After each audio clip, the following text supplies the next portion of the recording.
Hey, good day, all. It's Friday, July 9th. And, around here on the Common Good podcast, we like to wish you a happy Friday every Friday and let you know that we're talking economics today.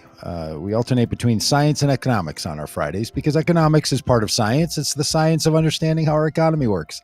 And we think it matters that we all understand. If you're going to call for the common good in our civic life, understanding the role of economics and especially the role of the government in economics, super important. So I'm Doug Padgett here in Minneapolis, Minnesota.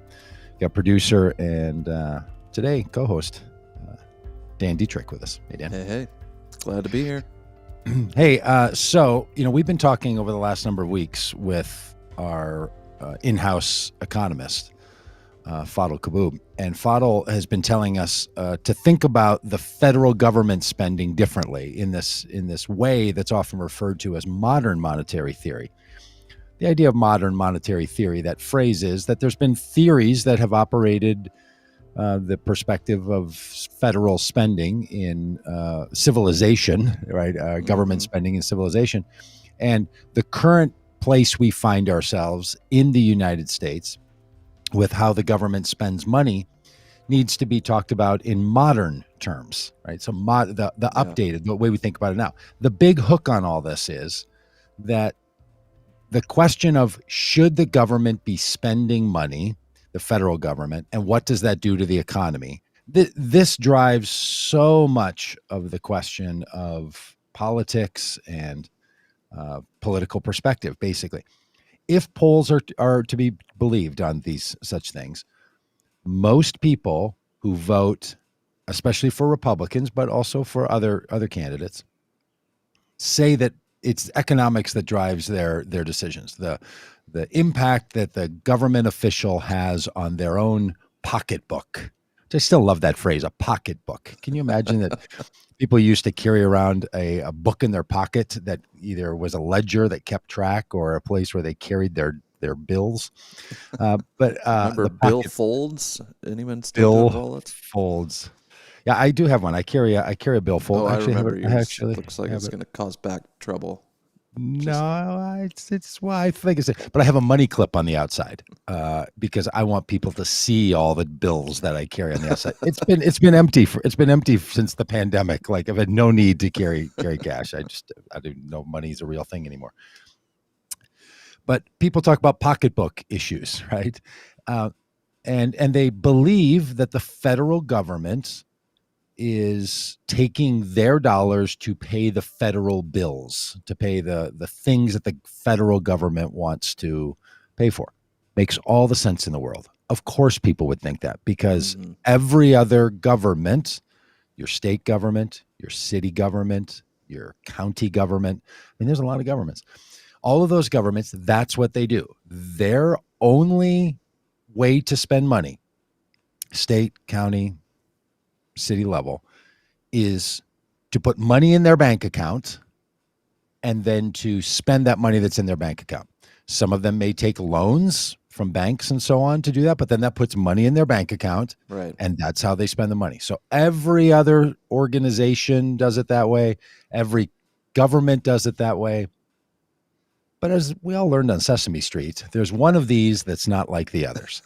And that's the biggest one of them all. And that's the federal government. So Fadl has been helping us, our economist, to understand, hey, you got to think about the federal spending differently than you do the other ones. And it's really important because the federal government has to consider the entire nation and our international commitments. Right. So the federal government can't be limited simply to how much money do we have currently right now. Like I checked my bank account balances this morning, my personal bank account, the organizations that I run, and I'm like, oh, that's how much money we have. We're going to be, at current spending out of money by such and such a date, or we have plenty of money to get us through such and such a date. That's what you do. It's not how the federal government works, though. And it's a very good thing the federal government doesn't work that way. So we'll talk about that in a minute. But if you don't know that the federal government operates differently, then it can seem like the federal government is just spending this money that it doesn't have, and we're borrowing the money from other people. Mm-hmm. And so we talk about this all the time, right? I thought this was very insightful when Fadl said to us, hey, when the we talk about deficits or borrowing money, that's even not a very accurate term for what's actually going on, Right. because you're not saying, hey, Dan, or hey, China, or which was the case back in the 19th century, and the early 20th century, when the federal government literally had to take loans from the rich people. The Carnegies and the Rockefellers and the Fords lent money to the federal government to keep it running, to keep it operating. Yeah. They had more money than the government. That's not the way it is anymore, because the United States decided to move to a unilateral economy, an economy that runs off simply the faith and trust in the federal government. In other words, we have a treasury. You know who doesn't have a treasury? Dan doesn't have a treasury. Doug doesn't have a treasury. Caitlin doesn't have a treasury. The state of Minnesota, no treasury. Hennepin County, treasury-less. The state of Minnesota doesn't get to print its own money. They used to. Every state used to have its own currency. We went to a unified currency. The federal government, however, it has a treasury. And what does that treasury do? Generates money, generates the currency needed for the federal government and all the other governments to operate. So Foddle's been it's been mind-opening to recognize this. And a big thing for me was realizing that we're no longer tied to the gold standard. Like, you don't have to have the amount of gold that you print in paper money. I think that's still sort of floating around, that there's a big vault of gold. And that, Fort Knox, right? Remember that? Fort Knox is full of gold. Yeah. But moving away from that is a big shift. And that was happening throughout the early 20th century. Really became clear in 1972 when the federal government officially left the gold standard. Richard Nixon did this, sort of got rid of that whole idea. But you're right. The notion that there's some big vault somewhere where all the gold is, and that's what's the real value, and then the currency is just a paper IOU related to that gold. It's not how it works anymore. So the people that are storing gold in your basement, it might be a good investment, but it's not what our economy is based on anymore. So if you're hearing from people that want to store up, canned goods and face masks and hand sanitizer and gold, talking to you, Glenn Beck, then you're just working off of an investment with your gold, not off of the thing that the currency is actually based on. You didn't figure out what's behind the currency. There ain't nothing behind the currency other than the government of the United States saying, we'll make sure there's enough money. And if we ever run out, like it kind of happened a little bit in the 2008 moment where the banks started to run short on money, they did a thing called quantitative easing. They eased the pressure of the quantity of dollars in the economy. In other words, they just injected money into the economy. They literally, but now that's done through computers. They went into a computer, they moved a decimal point, and there was enough money, because that's how it works. Yeah. Again, and this what's is confusing is that increases the national debt on paper, but that's not money we owe to China. Like we just, what we're going to listen to an interview with Representative John Yarmouth from Kentucky on C-SPAN, because nothing is as exciting on a podcast as listening to a C-SPAN interview and then doing Mystery Science Theater around it, which we're going to do right now. And because Brian Pfeiffer has told us, hey, C-SPAN is exciting television. So this one's for you, Brandon. Let us know you're listening. The way the government functions is not to, when it moves into deficit spend. How am I doing? When it moves into definite, oh, that's awesome. Did you text Brandon and tell him I that we were did doing not. This? Okay, I love it. He just Brandon watches every day. We were joking that this is for you because we are going to play 26 minutes of a C-SPAN interview, of which we're going to be making commentary on. So if you're listening on the podcast, if you don't know, we also do this as a live stream. So we get commenters who comment in, and the very Brandon Pfeiffer was actually listening at this moment. So the way the federal government system works is that what we call deficit spending just means the amount of money the government has spent that we have not yet taxed. So it's the difference between those two. But the federal government doesn't need to tax individual people or corporations to have money in their bank account. The ledger, the deficit ledger, is just keeping track. How much money have we put in the economy and how much money have we taken out of the economy? Taxes is taking money out of the economy. Federal spending is putting money in the economy.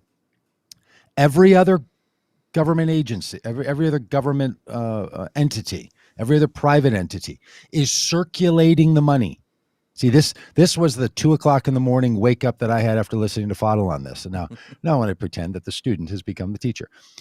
That all the money that's in the economy, we're all just cycling and circling, right? Then the federal government says we're going to put more money in, we're going to spend money into the economy, and we're going to take money back out of the economy through taxes. Not because we need it, but it's almost as if the federal government sits outside of the economy. All the rest of us are inside the economy. The rest of us are in the pool. Let's imagine we're all in a big swimming pool. I'm making up an analogy right now, so we'll see how well this goes. Boy. We're inside of one of those above ground swimming pools at your, in your backyard, and it's 3.5, 4 feet deep, and you're standing in, and we are all in the economy. So all the water that's in the economy or in the pool comes from us. The water that's already in there when you get in there, your water weight that you bring in. It's maybe your own water you contribute, and you shouldn't do this in a pool, but however you get water in the pool, it's all in the pool. The federal government, though, is outside with a water source separate from the pool. So what the federal government's doing then is saying sometimes, like, I'm watching all the money splash out. That's taxes. The water's coming out, and then we have a hose to put water in. Deficit is the difference between the amount of water coming out and the amount of water that the federal government is putting in.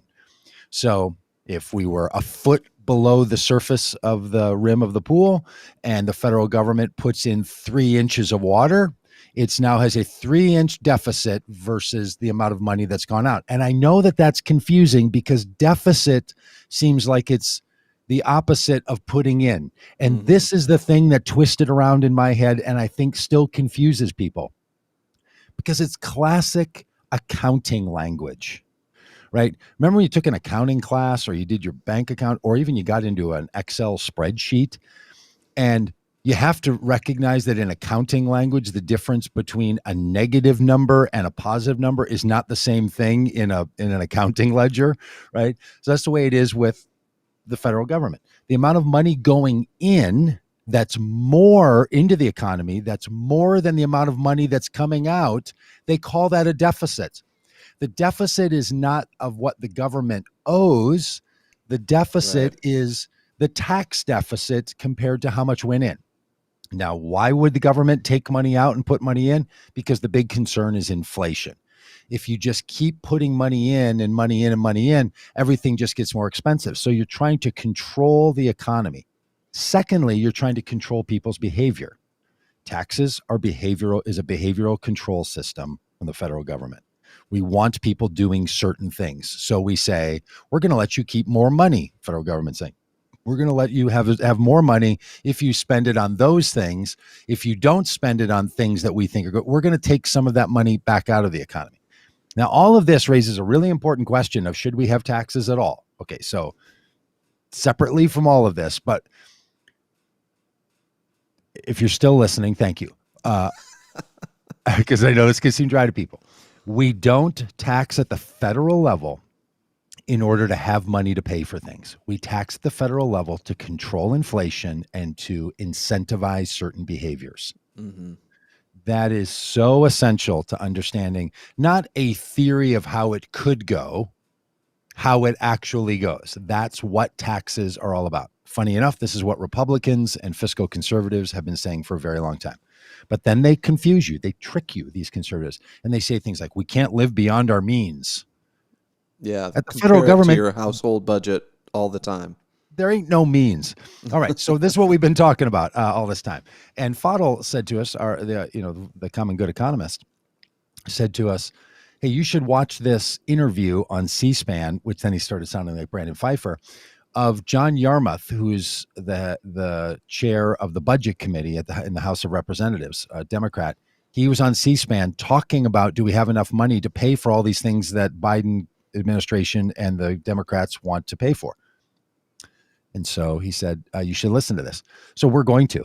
And Dan and I are going to take a page from the Mystery Science Theater if you're watching this online, and we're going to be in the corners. And at times we're going to pause and add some commentary. So you're going to see the C-SPAN interview, which is also, you can also get this, if you just subscribe to C-SPAN videos, or if you're on Facebook and you follow them. This was on, I think it was from the end of June. Does that seem right? Or June? I don't know. Beginning of June? Probably says on there. Somewhere very recently. So it's a very recent conversation. So I just felt like there's a couple of things you need to know about modern monetary theory that I think Representative Yarmouth does a good job in, but I feel like they could drill down in a couple of places to help people get it, because this is what's referred to in the sciences and philosophy as a paradigm shift, where things aren't, where you now look at things differently than you looked at things before. Mm-hmm. And we've all been misinformed and been repeatedly misinforming ourselves and one another about the federal spending for a very long time. And maybe this is going to be helpful. I think it is. I think it's key to sort of understanding our government and our economy. So, all right. So here we go. Brought to you by C-SPAN. This is so wonderful because it has all the elements of C-SPAN, the dry beginning, the just somehow a C-SPAN sound and smell. I can almost smell the C-SPAN. Yeah. and the callers. Oh my gosh, the callers. So you just have to imagine these callers, much like our commenters. These are people that are appointment watchers. Like they're sitting in front of their TV and they're taking it in. They're grabbing their phone and they're calling in on the Democratic line, the Republican line, or the Independent line. Yeah, just love it. We should really open the phone lines later and see if Brandon Pfeiffer wants to get on there. Yeah, we should. Should I send him the link? All right. So here we go. So this is Representative John Yarmouth a couple of weeks ago on C-SPAN with Dan and Doug commentary. Washington Journal continues. Back with us this morning is the chair of the House Budget Committee, Congressman John Yarmouth, Democrat of Kentucky. Congressman, as you know, the president unveiled a $6 trillion budget request for fiscal year 2022. Yesterday, we had on the program Republican Kevin Hern, and here's what he had to say about the president's proposal. We spend $1 trillion a year right now on programs to help those who can't help themselves, that need help, need a handout. Many of us in America, myself included, early on in life needed that help. But we also ought to be helping those folks move on to jobs. And so the American Jobs Plan, as the president has pushed, and the American Family Plan, as you just referenced, American Family Plan is over $4 trillion of spending. The American Jobs Plan that was just pushed forward is over $1.5 trillion. And so when you look at these two programs together, along with some other things going on, we're talking about a $6 trillion budget. And the American taxpayer has just said enough is enough. Even Democrats now are sending letters to the leaders of both the House and the Senate saying we have got to get our fiscal house in order. So, okay, Dan, I think it's worth pausing here just for a second. I know that Representative Yarmouth will handle this, without our commentary, but that's the question, right? That he's basically saying $6 trillion. Now he doesn't indicate that that's over a decade of spending, right? Mm-hmm.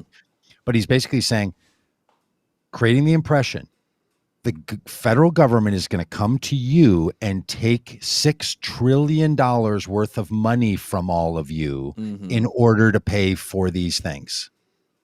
What the federal government is saying is, we want to inject 1 inch of water into the pool. And this guy is saying, where are you going to get that water from? You're going to take it out of the pool, right? See, here's the thing that sounds sensible on the face of it.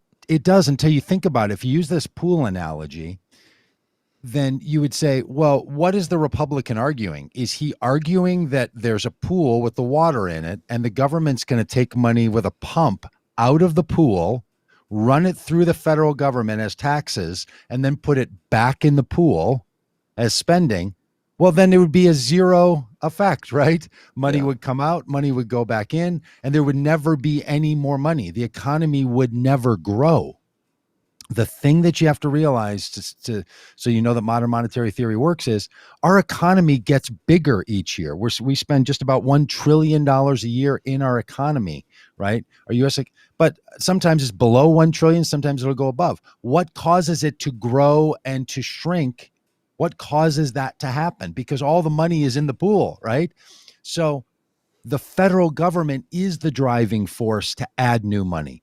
And when someone like that representative says, taxpayers have said enough is enough, we have to get our fiscal house in order, he's making it seem like, oh, we're just cycling the money. Or worse, we're going to other countries to borrow the money. Mm-hmm. And that's not what's happening. When we sell bonds to China, as Fadl explained to us, all you're doing is saying like, hey, we're just going to use some of your money for a little while because we don't want to print more money. And then we'll give you some a little bit later and that we'll print later because it's just easier for us to pull some money from the rest of the country, or whether it's people in the US buying bonds or China.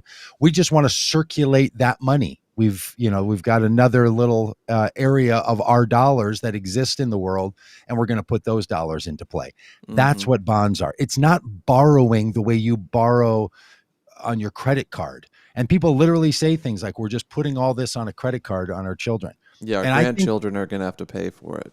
And I think Yarmouth comes really, a couple of times he almost drifts into that world. But anyway, we'll let this go. But I thought that was worth noting. And I think you'll find that Representative Yarmouth. We spend $6 trillion and all the other money that President Biden wants to spend. How can we afford it?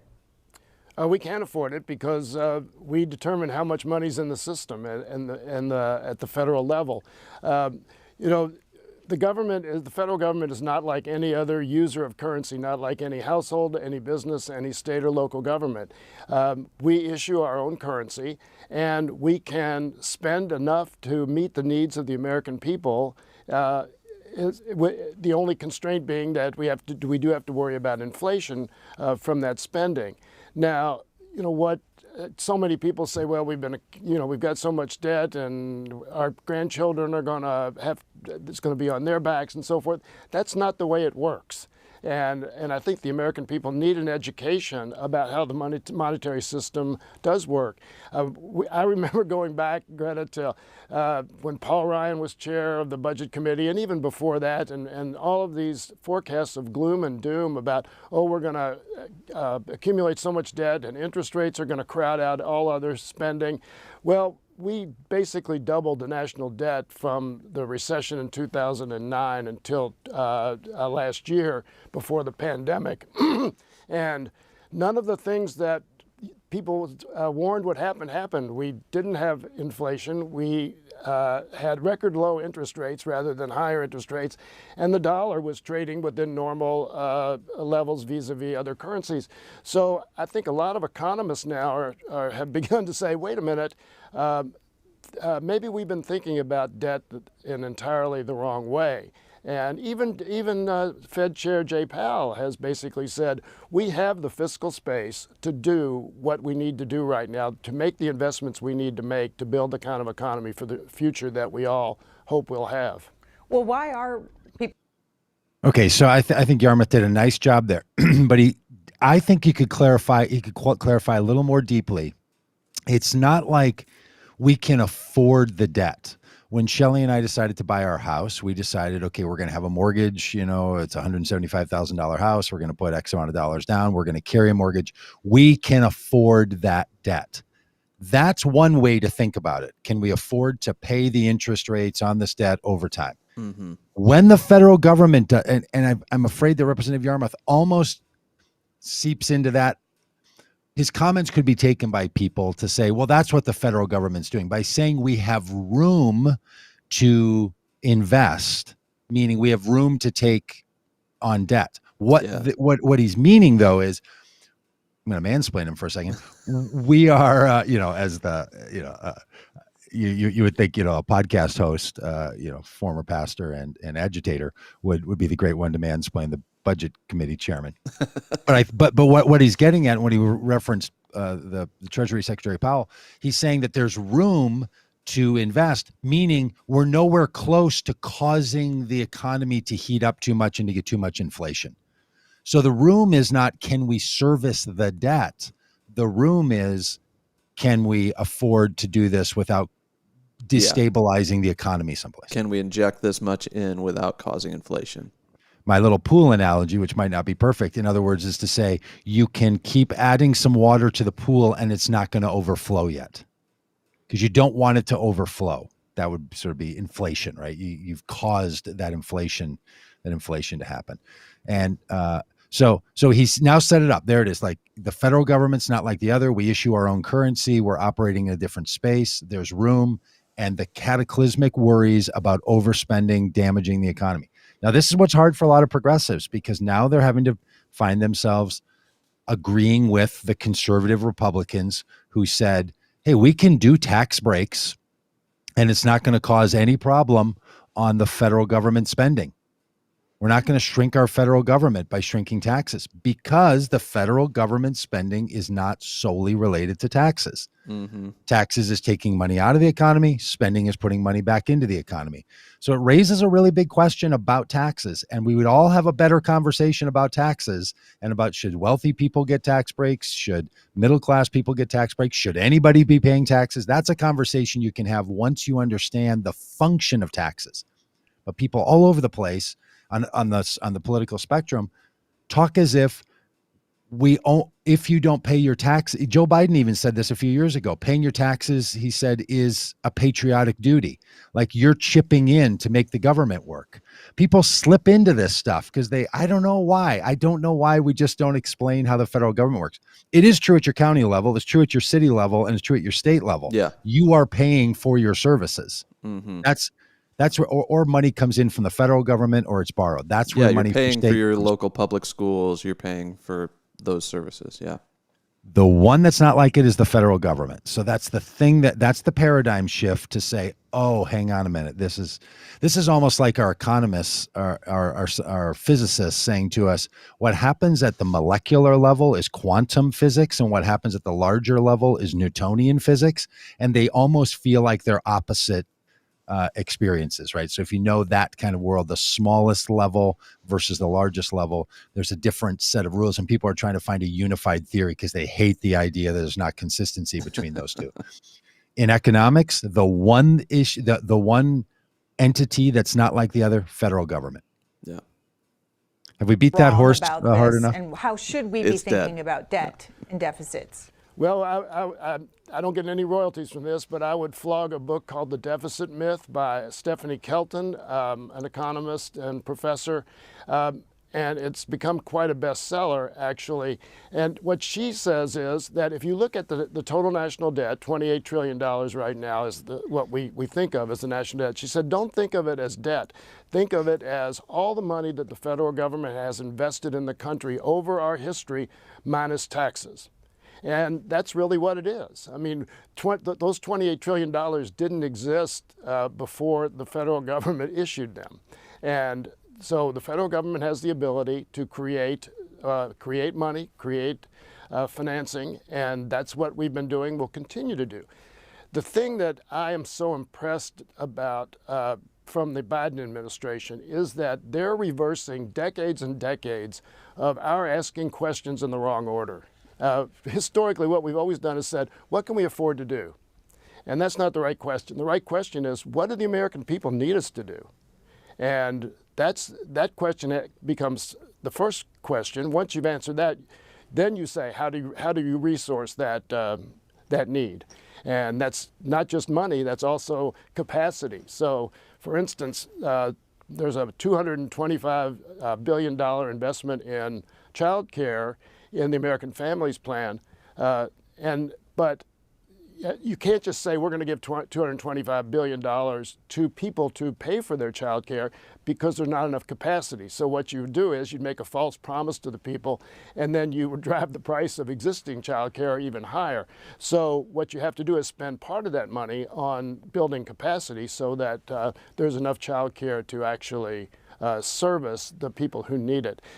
Yeah, I think Okay. this was so helpful in the capacity decision. Like we can give more money for childcare, but there's still the same number of childcare providers, and if all of a sudden way more people are competing for that limited pool, it's going to jack up the prices. Yeah, because we live in the economy that we function in is a supply demand economy. And when there's a limited supply of anything, the demand for that will dictate the price. So if hardly anybody has any money, childcare is not going to be very expensive. If you put in the pockets of every parent $50,000 that has to be spent on childcare, imagine what that will do to childcare prices Yeah. with the current amount of daycare centers and the current amount of after school programs or the current amount of children. That's why Democrats talk about this as infrastructure. Can we build more daycare centers? Can we train more people in early childhood education? Can we build by capacity? That's what's being talked about. Can we create more child care opportunities, fund them, and then provide the dollar resources for people to send their kids to those places? This is what we do with public schools. Right? We've decided we're going to educate people in public schools between age kindergarten through 12th grade. Then college, you don't get any help for that. And before kindergarten, you don't get any help for that. What they're trying to do is to extend a year or two on each end of that, right? 2 years of college, 2 years of preschool. So you've added 4 years of support, but we don't have enough on the early childhood education side. So that's what John's talking about there. He's saying that's why the infrastructure is you have to build that infrastructure. Don't just look at your only bridges and water ports and the rest. There's other infrastructure that we use in other ways that we shouldn't be putting on states and counties and cities. The federal government should cover that cost. And this is where the big argument comes between the states' rights people and the federalists. Some people are like, all of this should be paid for out of the states. Education should all be local funding, not federal funding. You know, the federal government barely spends any money on schools. Like the federal government's not chipping in on your local elementary school. They make you pay for that out of your property taxes or something else. I actually think the federal government should be paying for our schools and child care centers and all the rest of it. But this is where the conversation shifts, because if people say, well, the federal government can't afford to build daycare centers and train people to be daycare providers and preschool teachers. Oh, but apparently we can build aircraft carriers and teach people to fly multi-million-dollar aircrafts onto those aircraft carriers. Like, for sure we can afford to do that. Yeah, that's what I was thinking it's when not he was just because talking we're about rich. It's not because we're a rich country. It's because we control our own economy. Yeah, when he was talking about the debt doubling, it got me thinking about how Republicans are so concerned about the debt always.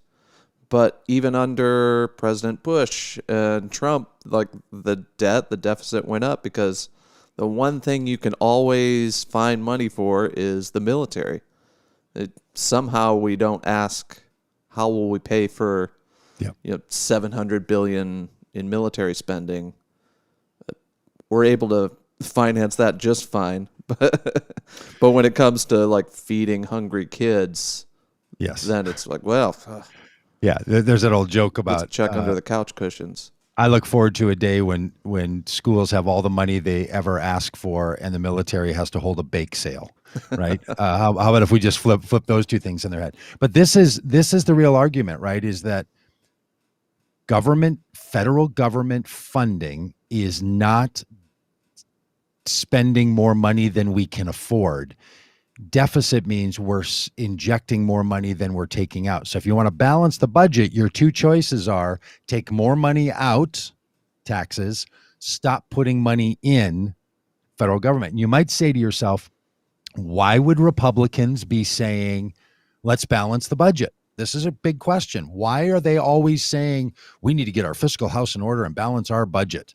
Because they don't want to use taking taxes into the federal government as the means to do that, right? They're wanting to cut taxes all the time.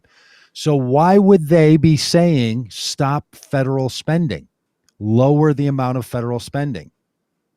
What's the motivation for Republicans to do such a thing?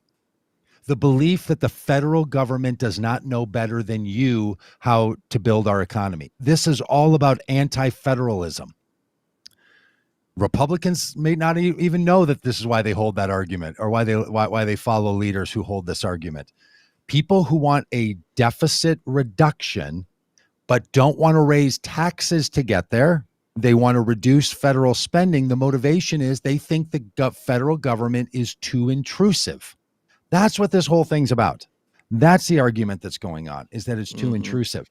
So it's the role of the federal government in people's lives. You're going to hear some callers in a moment. I want to just flag this ahead of time to tune your ear up to it, who are basically going to say, yeah, these are people that just want the federal government to do everything for them. That's the street level argument for get the federal government out of our states. Now, what is that rooted in? That is rooted in states' rights. And what is states' rights rooted in? That's rooted in the people of this state get to do whatever we want to do, and the federal government can't tell us what to do. And what's the backstory on that? Slavery. And those of you that are shaking your heads now and like, my gosh, these people, these liberals always bring it back to, no, that's where the art, that, right? The big argument is don't have the federal government, those people in Washington, tell us how to run our lives and lead. That's where it's coming from. And slavery was a big hang up when writing the Constitution. That's why we talked about this earlier in the week when they were going to sign the Declaration of Independence July 2nd, was it? But they couldn't land on the language around slavery and freedom for enslaved people. It's there, whether you want to look at it or not. All right, so back to John Yarmouth now that we've taken our dip into the deep history of this country. So, again, there are just very different ways of thinking about money, and I understand why most people don't understand this concept, because they think of it in their own framework, which is their household, which is you can't borrow so much money that you can't pay back. But that's not the position that the federal government's in. Congressman, are you saying we can just print more money and there's no consequences? There could be consequences if there is too much inflation. So let me give you a hypothetical. We could say that we're going to give every American family a $200,000 voucher to buy a house. We could create the money to do that. But what would happen? Well, there's not enough housing, so the prices of existing houses would go through the roof, no pun intended. And again, you'd be creating a false promise, but meanwhile, you drive up the housing market to unsustainable levels. So there is a limit as to how much money we can inject into the economy.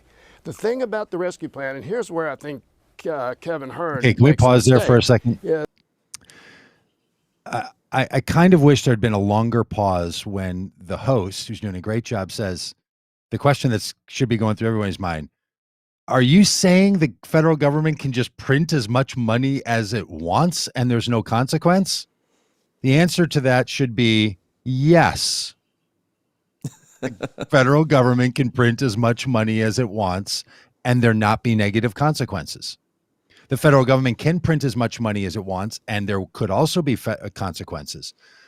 But if we don't hold on to that moment right there and say, yes, it's possible. The question is, how much does it want to do? And then the want is, well, we don't want to put too much in, but we can print as much as we want. Let's just check on our wants, as opposed to we only have so much, and that's the limit. How much is there? Which is what you do in all the other economies. And that's or all the other sectors of society. And that's the thing that is the big mind shift here. And I'll stop berating that point here at some point. But I think it takes a while for that to sink in, that we realize, oh, this is exactly what the federal government can do. And that the deficit is not a problem because it's a deficit of money we haven't yet taken out of the economy. It's money that the government can take out some other time if it wants to, but it's a comparison between money in and money out. It's not a comparison between how much do we owe somebody else. Yeah. He said $6 trillion American Families Plan and Job Plan. It's not quite that much, but that's over 8 to 10 years. So the $6 trillion budget that the president proposed actually would have been 5.7 trillion if you had had no American Jobs Plan or American Rescue Plan, because only 300 billion of that is in fiscal year 22. So again, you've got to realize these are numbers that are very large, of course, but they're spread out over a number of years, and that's why I think the Fed chair and others have said we have the fiscal space to do this, because injecting this over a period of time will not cause the kind of inflation that is dangerous. Respond to this headline. It's on Fox News's website, and they're quoting the Tax Foundation in a study that they say found the president's $6 trillion budget would cause U.S. economy to shrink by 1% over the next 10 years and cost the economy about 165,000 jobs. That's an interesting projection. I don't know how you shrink the economy when you're adding that much money to it, but I'd like to read that analysis. Great response from him. Yeah. He says, like, no, that's not what's going on. That's not what's going on. Biden's budget in every way. Not in every way. I think what we're doing right now is we're meeting with all the committee chairs and with our various caucuses to get their input as to what they want to see in a budget resolution. And then on a separate track, we're trying to decide exactly what would go into the reconciliation instructions that will be a part of that budget resolution. And of course, reconciliation instructions, that's the process by which you can pass something in the Senate with a simple majority and not 60 votes. So those decisions haven't been made. I suspect that a lot of what's in the president's budget will find its way into our final budget resolution. I think it'll track fairly closely, but there'll be some definite changes, because our members are pretty independent thinkers. They have their own ideas as well. All right, so now all of that is just about who has more power in setting this new budget that's going to come out. Is it the administration, or is it the House of Representatives, whose job it is they're the fiscal side of things in the federal system? And now they're having they're having a discussion about, well, who's really leading this thing? Is the Biden administration leading it? Are you just taking what they say? Or are you going to do? That's what's going on. That has nothing to do with, do we have the money to afford it or not? But that's what that last little bit was really all about. New infrastructure proposals also make it into the budget. Well, what we're doing is we're assuming that there will be no bipartisan deal on infrastructure in the Senate. And so we're proceeding as if all of the American Jobs Plan and all of the American Families Plan will be in the reconciliation instructions that we send to the Senate and that we instruct our own committees to do. If they come up with a bipartisan deal, let's say it's $1 trillion or almost $1 trillion, we would just take that out of the reconciliation instructions. So neither process precludes the other. We hope that they do. The Senate does reach a bipartisan agreement on what we think of as hard infrastructure, and let the rest of it be done by reconciliation. We'll go to Tom in Lancaster, California, Republican. You're up first. Good morning. Good morning. I'd like So to precious. talk about, the never-ending deals with China. Oh, Tom. That's all you guys do. Is you work for China. We get everything's made in China now, and you sit here and lie to the American people. You're going to do a continuing resolution like you've done for the last forever. You don't work for the citizens. What about the Wuhan lab? When are you guys going to have a hearing on the 600,000 American citizens that were killed by the Communist Chinese Party, and Putin and Russia and China? All right, Tom, you got a lot there. John Yarmouth. There is a lot there. Well, let me There's a start lot. at the beginning. I don't know exactly what Tom thought I lied about. I was talking about the budget resolution reconciliation instructions. The appropriations process is a separate process. That's when we actually vote to spend, to actually allocate dollars from the Treasury to the various departments, Defense Department, Homeland Security, Justice Department, et cetera. There's a very good chance that that would be the case, that we would end up doing a continuing resolution sometime before the end of the fiscal year, which is September 30th. But we're going to pass. Okay, can you all of our pause there for a second, appropriations. Dan? So here, for people that don't follow this stuff, because it gets a little confusing, and clearly the caller, also just hears these phrases. So you set a budget, right? And the budget's going to go out, and these budgets are going to have like a 10-year window on them, how the spending is going to go, and you set that as a budget. Then there's a separate action, and this might be closer to what you determine in your own family business. So you might sit down with whoever your spending partner is, if you have one, and you set a budget and you decide how much are we going to spend on each of these areas. Then a time comes where you sit down with a checkbook, or you log in and you set up an automatic payment, and then you're allocating the money to particular bills that relate to the budget. So you might say we're going to spend this much on communication stuff, right, on our phone and our internet and all that. And then at some point, you're going to pay AT&T this amount, and you're going to pay, some other service this amount. That's what he's talking about. There's two separate processes. We set a budget, and then we're going to have an allocation time. That's where each one of those budget items are then spread out and allocated to certain departments to then go and spend down the road. So it takes a while. So what he's saying is we may not have the whole budget, all that together by September 30th. So we'll do a continuing resolution. In other words, we'll just keep spending the way we have until this point, until we can work through all of this, which might be in the middle of 2022 before that new spending pattern can happen. So that's what goes on. That's how any big agency or any big government or big organization spends its money, right? You set a budget that gives you a total target amount, but then the allocating of that spending. So that John caller was basically trying to say, you're never going to do any of this, but you're really in the pocket of China, and because we have this debt with China. Now, in a moment, John Yarmouth is going to make a great point about the amount of money that we owe to China, and sort of dismisses, I think rightly, this idea that somehow we are beholden to China, and that's why we're not, blaming them for the Wuhan virus, or for the coronavirus out of Wuhan. So anyway, that's is my understanding, at least. That's what was going on in that little exchange right there. Bills in the House in July, and hopefully the Senate will move as well, and we can come to an agreement. We have been stuck over the last few years, but primarily because we've had we have not had one party control over the Congress and the White House, so it was very difficult to get agreement on appropriations bills and avoid a continuing resolution. But we're going to try. We may not make it. But the continuing resolution would be something that would be not for the entire fiscal year. It would probably be a month or two in duration, so we could have just a little more time to come to an agreement.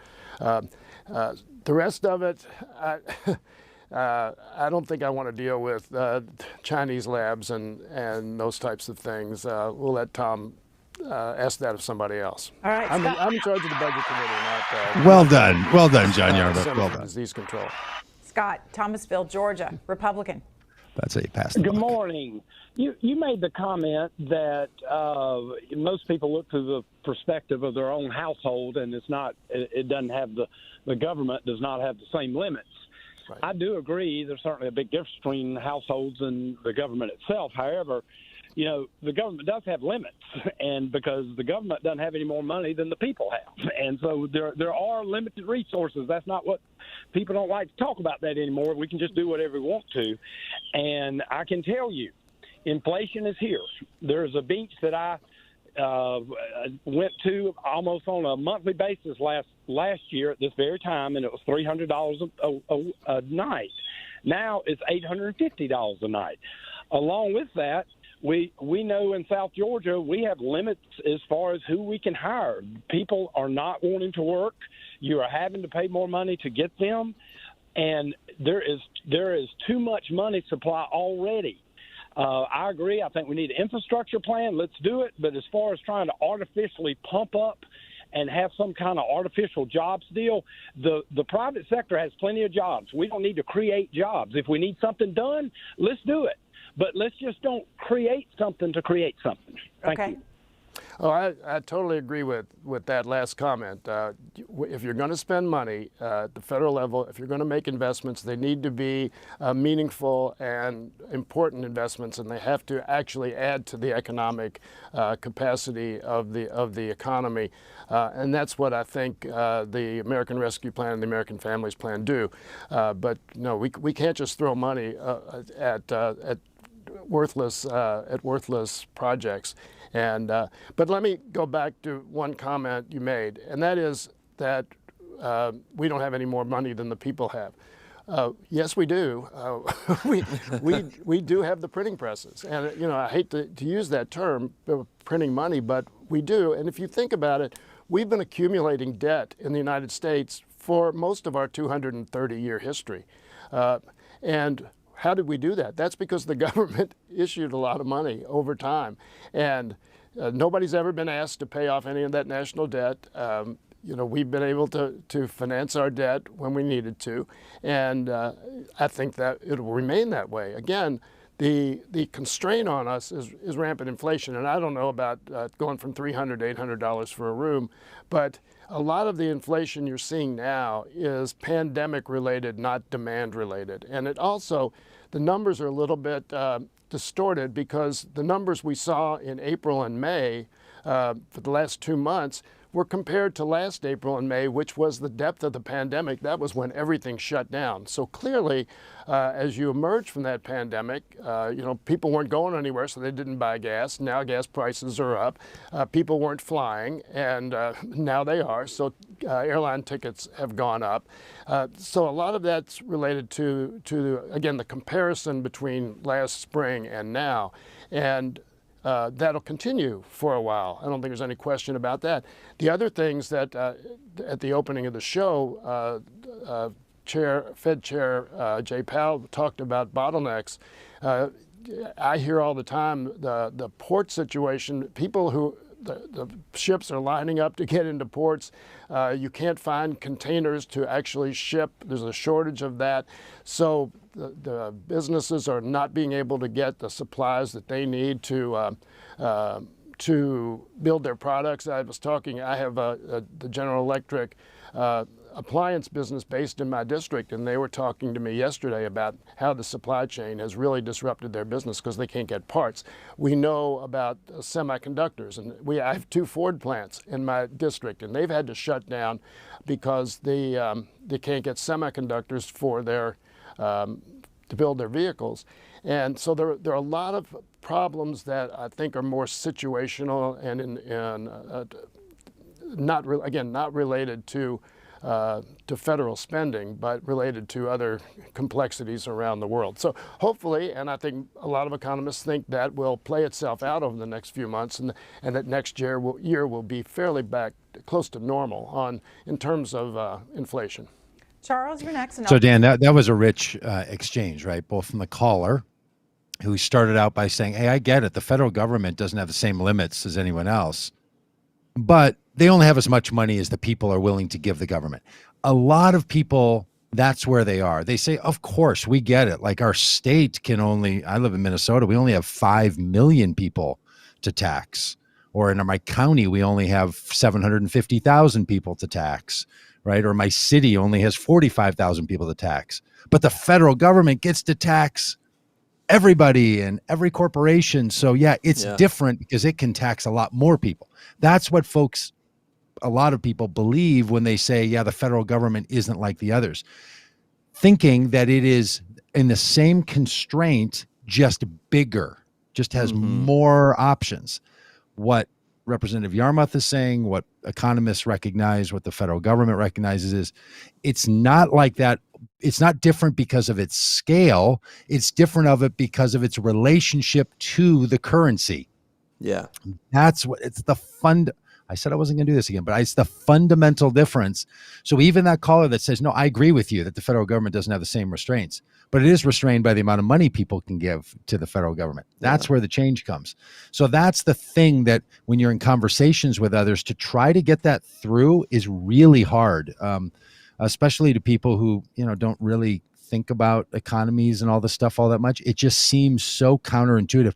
It feels like you're saying something that can't possibly be true. I've been having this ongoing conversation with my neighbor across the street, really good friend, and I keep saying, like, hey, you got to watch these videos that we're doing on this stuff because it'll really change your perspective. He's like, it doesn't make any sense. He's a smart guy, but he's just like no, that's not how it goes. Like I know you too well. You're pulling something on me. And I think the specter of socialism, the redistributing wealth, taking it from those who have more and giving it to those who have less and don't deserve it. I feel like that is so embedded in our culture that's such a pushback when you talk about this, even if it's not the case. Boy, that is spot on. And that's the other reason that a lot of people resist the federal government spending, is because they feel like, well, the federal government's going to give a bunch of money to only some people and then take money away from other people, regardless of where they get their money. Federal government and what they do with the money they take, they feel like you're taking money from rich people and you're giving money to poor people, and they feel like that's redistribution. That's going to come up in the next caller. The next caller, I think it's this next caller who has a comment that's very much like that. And I think you're right. That also, once people are sort of beyond the like, well, how does the federal government get its money? There's this sense that they feel like it's not fair. Or worse yet, it's not right. If taxation and spending is meant to influence behavior, so we want different actions to happen in our society. Like, Republicans are big into these things called improvement zones. This idea that like if you spend money in a certain area of your city, you'll get tax breaks. So you won't we won't take any money from your business for 5 years if you put a business here. That's an incentive that they make, or the federal government will say, we think we need more housing in this area, so let's give loans or give grants to put money there. The federal government has a lot of weight to decide who it's going to take money from to incentivize and where it's going to spend money. And people don't like that idea. They feel like, no, everything should be equal for everyone, the same for everyone. And that's how, and you can't run an economy and you can't run a nation on some false sense of sameness and fairness. That sameness equals fairness. That's not how it works. So this next caller, I think it's some of that. Independent. Hey, good morning. Morning. I've noticed this big inconsistency or dichotomy on the left and their view of our politics. On the one hand, for environmental reasons, we're supposed to restrict behavior of people, i.e. burning fossil fuels and burning gasoline in our cars and using less energy. And then on the other hand, for the individual, the leftists say, we're going to give you a guaranteed lifestyle. You can do whatever you want, and the government will always step in and take care of you. And for an example, illegitimate childbirth. That's the big problem in our country is family formation. Young ladies go out, get themselves pregnant, have a baby. They don't have any money. They're not educated. So what does the leftist say? That's okay. We'll give you everything. We will take care of you. We will give you education. We will take care of your children. And there is a limit. I sincerely believe that mankind is entering the era of overpopulation. We do not have unlimited resources. We cannot give. Charles, we understand your point. We'll have the congressman respond. Okay, let's pause there, Dan, for a second. So the congressman's response is great. He starts with this chuckle. He's going to go into a thing about the fact that we don't actually have overpopulation in the world nor in this country. But those earlier comments that person makes are so typical. It is one of these great examples of patriarchy. If I've listened to this a few times, maybe it went by fast or was sort of shocking as you heard it. But the man says, we have this cultural crisis. These girls go out and get themselves pregnant and they have no ability to pay for it and they're not married. Girls go out and get themselves pregnant. You know what he didn't say? Men impregnate women and then don't function as a part of that. Don't take any responsibility. Yeah. Yeah, no. He says girls go out and get themselves pregnant. So that's offensive. It's wrong, but it's consistent. It's around our society all the time. That kind of idea, and then that those are the people then that need all the help. And if we stopped helping people with financial support, they would stop going out and getting themselves pregnant or getting someone else pregnant. Worked with a lot of people who get pregnant. Very rarely is someone like, no, you know what? I'm going to have enough money for this baby. That's why I'm going to get pregnant in the circumstance and situation that I'm in, because the federal government will give me $800 a month. If you know anything about how much money the federal government gives to people who need support and help, between child money or child healthcare money and child food money, it's not enough for someone to live on. It's just fiction that what's driving this man's sense of moral decay and lack of making marriage significant is because the federal government is funding it. It's just, and Representative Yarmouth does a nice job of addressing this on a sense of morality, and it's all about the children, and you're not going to punish children for the choices of their parents, right, and what motivated them to be sexually active in a way that led to a pregnancy. It's just outrageous, the whole conversation. And it usually comes from people that are, quote, pro-life, that want to tell women they can't get an abortion, you have to have this child, but if you do have this child, we're not going to pay for it. You know, it's like, right. you made a mistake and you don't get it's just it's something else. Like we're not responsible for that baby after it's born, but we care a lot about making sure that baby gets born. Yeah, it's really something. Well, first of all, I would say that it's interesting you say that, since right now a lot of demographers are complaining about the fact that population growth is at seriously low levels in the country, and we are worrying in the United States, and other countries are too, about having enough people in the country. And again, I think we had the lowest growth in birth rate in 50, 60 years just this past year. So I don't think the facts actually support your theory. And I will say two things about what you might call Social Security spending, not Social Security program. Why would a woman who wants to have a child without getting married not be entitled to have the same support for a child from someone who does? And so we educate children because they're our future population and they're our future tax base, and it's the moral thing to do. We don't educate them based on what family they came from. Again, I think this is it's definitely a different way of thinking between Democrats and others. But I'm comfortable being on the side that wants to take care of our children and wants to treat all of our citizens, whether they're married or not, with the same level of compassion and support. Taylor, Chevy Chase, Maryland, Democratic caller. Hey, thanks for having me on. And I think your answer to that last question was just fantastic. So I have a two-part kind of one comment quickly is that, you guys won with, clear majority and, kind of a mandate. And I'm proud that Democrats are finally kind of moving away from bipartisanship. Do you think with this double infrastructure bill that the second one, are you going to be able to get people like Senator Manchin to agree to a tax raise? Or are you going to pass the first one bipartisan and then kind of be left hanging, electric vehicle charging and the other kind of climate related? All right, Dan, I think that is a good spot to stop if you're up for it. That this now he moves on to sort of the machinations of how are the Democrats going to hold each other together and what is Senator Manchin going to do, and Representative Yarmouth gives a nice response to it. But I think for our purposes, that's sort of where the interview comes to its end.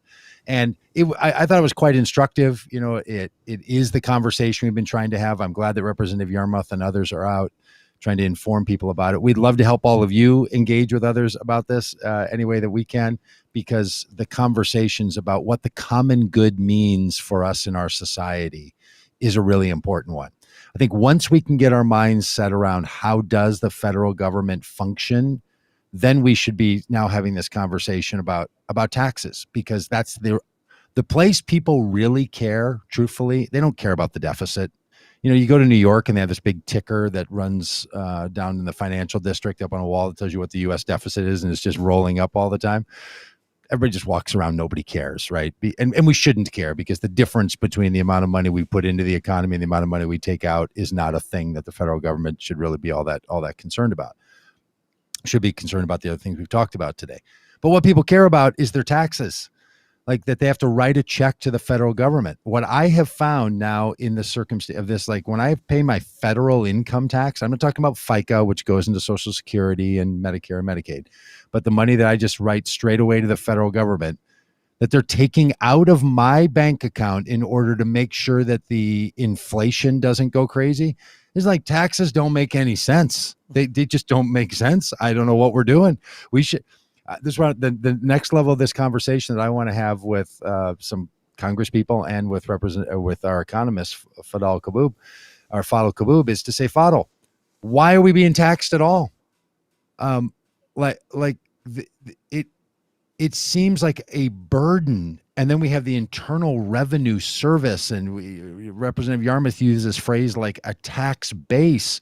Like, if we're not funding the spending out of this way, and then he will say, well, we have to have a measure to be sure that water's splashing out of the pool, because the problem with my pool analogy is that the pool is also getting larger. So it's a magical pool that gets bigger over time. So you're having to put more money into it, and there's more people. And so it's the pool analogy falls short in that sense. But the question of, well, why are we taking taxes? Now, we already don't take taxes from people below a certain rate. I think it's like 60% or 70% of the people in this country don't pay any income tax at all, any federal tax. So they're sort of out. But why do we even tax people at those next levels is a really serious question. And I wish it wasn't that Republicans were on the side of saying, why are we taxing? And Democrats are on the side of saying we have to spend to support. The two things that impact the economy at the federal level is money going in. Democrats tend to talk a lot about that money going in, and the money coming out is the way that you keep the economy from overheating. And Republicans want to talk about the money coming out in taxes. I wish both political parties and both perspectives would talk about both of those, especially that Democrats would start talking about taxing. And we might decide, as I think we should, that someone like Jeff Bezos shouldn't be able to do the funny business that he does to not pay any. The fact that guy's paid less income tax in some years than I did is just outrageous, right? That's just crazy. So I get it that fairness and sameness are not the same thing, but that feels like the next place where the argument, where this argument takes all of us. So maybe we'll get to that one of these coming weeks. Yeah, we'll definitely have to have Fadl back on and unpack a lot of this. We'll get on them about it. Hey, friends, well, if you need to get a little in and take a little bit out, think about joining us this fall as we talk about immigration, which also matters. We're going to spend a lot of time starting in August and September and October and November talking about immigration, including a bike ride that we're going to do September 10th through November 14th across the country and around the country. So we'd love to have you head over to wethepeopleride.org. If you've listened to this a bunch of times and never done it, we know. We know you haven't done it, and I'm just saying. It's time to step it up. I know we'd love to have you join us in that effort. You can also find it at votecommongood.com if you're not already on our email list. And if you already subscribed to the podcast, thanks. Watch us sometime online. And if you're only an online watcher, hey, just go subscribe to a podcast. If you're not a podcast listener, you think like, I don't do podcasts. Let this be your only one. And then at a cocktail party, when someone says, what podcast are you listening to? You say, oh, well, I downloaded the Common Good podcast, and it's daily. And that'll be quite impressive to your friends and family at a cocktail party. And if you do listen to podcasts on a regular basis, then you certainly want to have this one in your library, your podcast library, and share with family and friends. Nothing says happy birthday like a suggestion of a brand new podcast that someone ought to listen to. So we appreciate all your life and support on all this. And Dan, good chatting with you today. It was nice to have Representative Yarmouth on. I'm gonna just sort of count this as the time we had Yarmouth on. We should try to get him. I think we will. I think we'll reach out to him and say, hey, that'd be great. Come and chat it up with us. All right, you got anything else? I got nothing. From nothing to nothing leaves nothing. So you got to have something if you want to keep this thing going. That's a song lyric. Do you know that song? Nothing from nothing leaves nothing. You got to have something if you want to be with me. Yeah.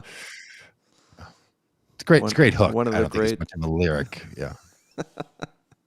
All right, we done? Yeah. Hey, any comments? Any comments we need to look at? Boy, there's a lot of them. Thank It you was all an for all active the good chat comments. today. Yeah. Yeah. Yeah. Some really good ones. Yeah. Yeah. Okay.